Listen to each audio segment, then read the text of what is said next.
السلام علیکم ګرانو دوستانو. نن به زه تاسو ته یو ډېر د خوشحالۍ خبر درکړم چې دغه دریمه 50 اوریزه لوبه کې د افغانستان ځوانانو بنګلادیش ته یوه بدترینه ماتې ورکړې ده او دغې سره یې د افغانستان بدله هم ورنه اخیستلی ده. که تاسو هم ورباندې خوشحاله سوي یاستئ دغه ویډیو هم در سره حتما لایک کړئ او لاندې په کمنټ کې افغانستان زنده‌باد در سره ولیکئ.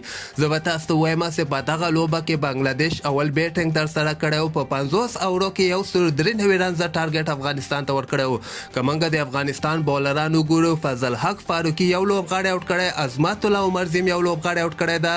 دغه نه علاوه رشید خان بیا 10 اورو کې 10 رنزه ورکړي دي او د بنگلادیش درې مهم لوبغاړي اوټ کړي. محمد نبی نن بیا 2 بنگلادیش لوبغاړي اوټ کړي دي. نو 193 رنزه ټارګټ بنگلادیش ورکړی، یعنی د افغانستان بولرانو ډیر ښه بولینګ تر سره کړ. د همدغه لوبې امید منګم دغه ځوانانو نه ساتو چې موږ لپاره به دغه درېیمه لوبه اصل کې دغه لوبه ډیره مهمه لوبه ولا تاسو به وایئ افغانستان خو سیریز بایللی ده خو دغه لوبه هم ډیره مهمه ده ځکه افغانستان 10 پوینټونه هم ترلاسه کړي دي.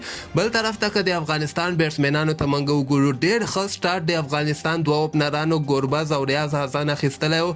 ریاض حسن 15 رنزه کړي او ګوربز بیا 106 رنز کړي، یعنی سلیزه په بنگلادیش باندې وهلې ده.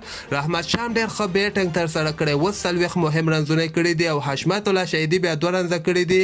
نجیب زدران هم 1 رنز کړی. نو افغانستان ډیر په اسانۍ سره بنگلادیش ته په دغه درېیمه 50 اوریزه لوبه کې ماتې ورکړې ده.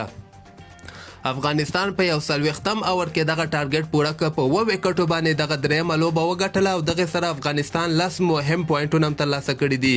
نو تاسو خپل نظر لاندې ما سره په کمنټ کې شریکولی سئ او همدغسې تازه خبرو لپاره تاسو دغه چینل هم در سره سبسکرایب کولی سئ.